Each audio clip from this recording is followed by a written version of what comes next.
यदा यदा हि धर्मस्य ग्लानिर्भवति भारत अभ्युत्थानम धर्मस्य तदात्मानं। মাননীয় নাগরিক বন্ধু, ভারতীয় স্বদেশী বাঁচাও চ্যানেল থেকে আপনাদের স্বাগতম, প্রীতি, শুভেচ্ছা, অভিনন্দন। বন্ধুরা, এদেশে যে ঘটনা ঘটছে মানুষের সঙ্গে, তার কারণ কি? এই ঘুমন্ত প্রজা আর জঘন্য রাজা। তা আজ আমি বেশি কথা বলবো না। একজন ইসরোর বৈজ্ঞানিক, মানে ইসরোর একটা সিনিয়র সায়েন্টিস্ট, তার নাম হচ্ছে গিয়ে, সে ভদ্রলোকের নাম প্রবীণ মৌরিয়া। তো সে ভদ্রলোকের নামে কেস করে তাকে ধরে নিয়ে গিয়ে তার উপরে কেস চালানো, তাকে মারধর করা। ঠিক আছে, আমি জানি অন্ধভক্তরা বিশ্বাস করবে না যে দেশে এরকম যে ন্যায় ব্যবস্থাকে এরা রাখেল বানিয়ে রেখে দিয়েছে, সংবিধানটাকে রাখেলের মতো নাচাচ্ছে।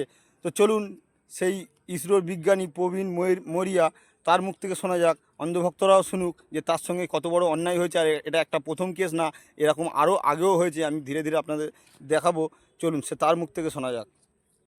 4 फरवरी 2022 को डायरेक्टर वीएसएससी को मैंने ये लेटर लिखा और 5 फरवरी को आधी रात को केरल पुलिस ने मेरा अपहरण कर लिया। एक दिन कंप्लीटली मुझे टॉर्चर किया गया और उसके बाद से केरल पुलिस ने मेरे ऊपर संगीन अपराधों से भरे कई सारे मुकदमे करके मुझे जेल में डाल दिया। मेरा अपराध सिर्फ इतना था कि केरल में चल रहे देश विरोधी गतिविधियों में शामिल होने से मैंने मना कर दिया। आप गूगल में प्रवीण मौर्य इसरो डाल के मेरे बारे में पढ़िएगा। इस देश में सच्चा होना और देशभक्त होना सबसे बड़ा अपराध है। एक सीनियर इसरो साइंटिस्ट को रात को 12 बजे एब्डक्ट किया जाता है, उसके ऊपर संगीन धाराएं लगा जाती हैं और उसका कोई भी न्यूज लोकल या कहीं पे भी इंटरनेट पे कहीं कोई न्यूज नहीं आता है। यही नहीं, वो इसरो साइंटिस्ट खुद लॉ करता है, खुद अपना केस लड़ता है और खुद कोर्ट उसे निर्दोष साबित करता है। उसका भी न्यूज कहीं पे कोई जगह पब्लिश नहीं होता है। जो एक आध न्यूज आप देख रहे हैं वो नवंबर 2022 में मैंने लिंक्डइन पे एक दो पोस्ट डाले थे। उस पोस्ट की वजह से वो जो एक दो न्यूज है आप इंटरनेट पे देख रहे हैं, क्योंकि ये पूरा काम मुझे मिटाने के लिए किया गया था। क्योंकि अगर ये न्यूज में बात आएगी, लोग इसके बारे में सुनेंगे, समझेंगे, सोचेंगे, तो लोग सोचेंगे कि ऐसा क्यों हुआ। और जो देश विरोधी गतिविधि केरला में और इसरो में मिलकर उनका गोरख धंधा चल रहा है वो पब्लिक हो जाता।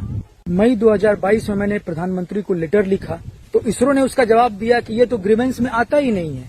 मतलब एस्पियोनाज और देशद्रोह और इतना बड़ा मैटर है और उसको ये कह के टाल दिया कि ग्रीवेंस में ही नहीं आता है। फिर अगस्त 2022 को मैंने प्रधानमंत्री को दूसरा लेटर लिखा तो उसको इसरो ने बोल दिया कि ये तो स्टाफ का ग्रीवेंस है, ये इसको हम लोग क्लोज कर देते हैं, इंक्वायरी ही नहीं किया।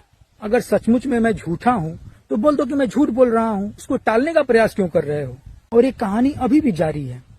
पहले जब मैं प्रधानमंत्री को लेटर लिखता था या होम मिनिस्टर को किसी को भी लेटर लिखता था तो जो इसरो की माओइस्ट लॉबी है केरला की, वो जवाब दे देती कि अरे ये तो क्रिमिनल है, ये बड़े बड़े संगीन अपराध किए हैं इसने, इसी वजह से ये ड्रामा रच रहा है अपने आप को बचने के लिए। लेकिन मुझे फंसाया गया था यही सोच के कि जैसे ही उनको लगा कि मैं इनकी बातें उजागर कर दूंगा तो उन लोगों ने उस तुरंत रात को मुझे उठवा दिया कि इससे पहले कि ये कुछ बोले इसके करियर को हम खत्म कर देते हैं, इसको ही खत्म कर देते हैं। मैंने खुद लॉ की पढ़ाई की और अपना केस लड़ा और अपने आप को निर्दोष साबित किया। तो जैसे ही नवंबर 2024 में कोर्ट ने मुझे निर्दोष साबित कर दिया तो इसरो ने एक नया पैंतरा खेल दिया। इसरो ने मेरे डिस्ट्रिक्ट मजिस्ट्रेट को यहाँ उत्तर प्रदेश में लेटर भेजा कि हमारा एक वैज्ञानिक है जो पागल है, उसको पकड़ के आप पागल खाने में भर्ती कीजिए। अगर मैं पागल सिद्ध हो जाऊंगा तो मेरी बात की कोई वैल्यू ही नहीं रहेगी। मेरी टेस्टिमनी की या जितनी भी बातें मैं जानता हूं, कौन हजारों करोड़ों का रैकेट कौन करता है, स्पेनाज कौन करता है, देश में बॉम्बिंग कौन करवा रहा है, वो सारी बातें खुल जाएंगी। मेरा मकसद खुद को हीरो साबित करना नहीं है, मुझे आपको वास्तविकता से परिचय कराना है। मैं केरल से अपनी जान बचा के किसी तरह अपने घर उत्तर प्रदेश आया और यहाँ पे आकर के मैं मेंबर ऑफ पार्लियामेंट से मिला और उनसे मिलकर मैंने सारी बातें उनको बताई। सारी बात समझने के बाद जो मेंबर ऑफ पार्लियामेंट हैं उन्होंने प्रधानमंत्री मोदी को लेटर लिखा। पैरेलली क्या हुआ कि मेरे सोशल मीडिया पे बहुत ज्यादा लड़कियों के मैसेज आने लगे, मेरे व्हाट्सएप नंबर पे भी, और बहुत ज्यादा सेक्सुअली एक्सप्लिसिट थे।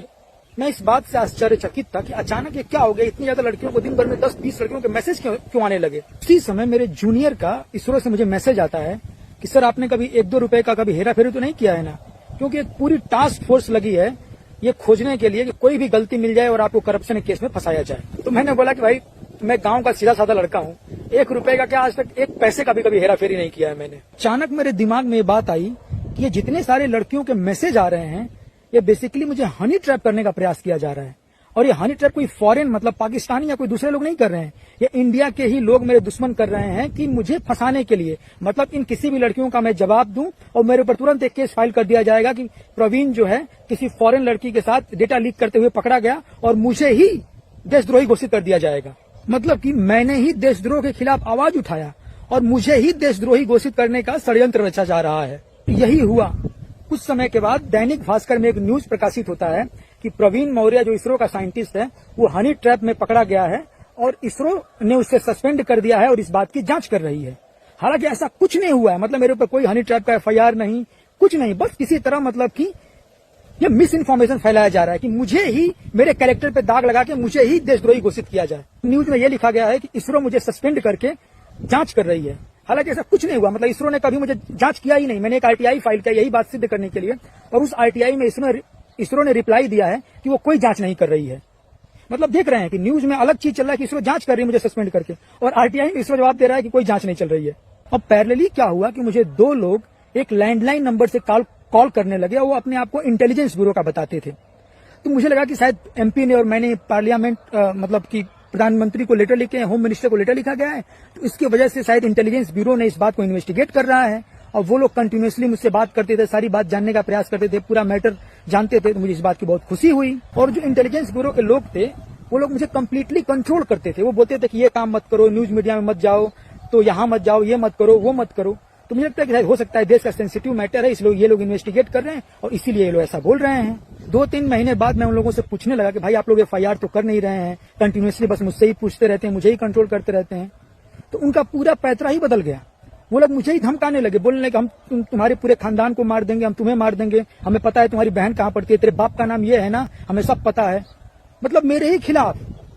तब मुझे पता लगा अरे बाप रे बाप, मैटर तो कुछ। আশা করি আপনারা শুনলেন যে দেশের ভেতরে দেশভক্ত হওয়া সবথেকে বড় অন্যায়। এই দেশে হচ্ছে গিয়ে ভারতবর্ষের বুকে দেশভক্তি হওয়া হচ্ছে গিয়ে দেশভক্ত লোক হওয়া সবথেকে বড় অন্যায়।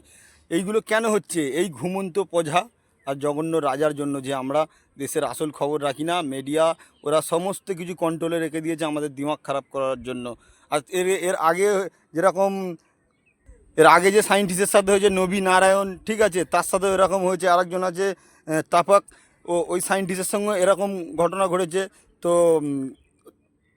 তো না জানি আরও কত লোকের সাথে এরকম ঘটেছে যারা এখনও মুখ খুলে বলতে পারছে না বা বলতে চাইছে না।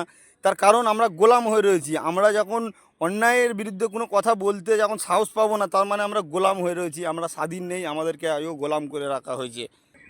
আর আপনারা তো জানেন যে এদেশে প্রমাণ লোপাট করা এত কোনো ব্যাপারই না, একদম কমন ম্যাটার, ঠিক আছে। যারা রেপ করছে তাদের মানে তারা বুক ফুলিয়ে ঘুরে বেড়াচ্ছে, আর যারা অন্যায় করেনি বিনা দোষে কত লাখো লোক জেল খাটছে। মানে 1 লাখ লোক জেল খাটলে 1 লাখ লোকের পরিবার বরবাদ হয়ে গেছে। ভাবুন দেশে কত বড় বড় ফ্রড হচ্ছে। তো বন্ধুরা, আপনাদের অনুরোধ করব আপনারা জাগুন, ঠিক আছে। আর আমাদের যে প্রমোটার আছে আমাদের সংগঠনের, তো সেই প্রমোটারের 6 লাখ টাকা মতো লোন ছিল, তা আমরা RTI-এর ব্যবস্থা করছি।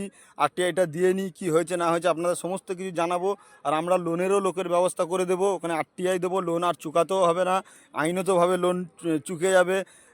যারা গরিব মানুষ আছে তাদের লোনও হবে, সে ব্যবস্থাও করছি। আমি এই বিষয়গুলো নিয়ে পরে বোঝাবো। তো আপনারা একটু আমার সঙ্গে জুড়ে থাকবেন, একটু দয়া করে ভিডিওগুলো শেয়ার করবেন, আপনাদের ভালো করে বুঝিয়ে দেবো। এতদিন আমাদের মাথায় টুপি পরিয়েছে, এখন ওদের মাথায় আমরা টুপি পরাবো। আইন বানিয়ে রেখেছে ওরা, না, ওই আইনের ফাঁক আমরা খুঁজে পেয়ে গেছি।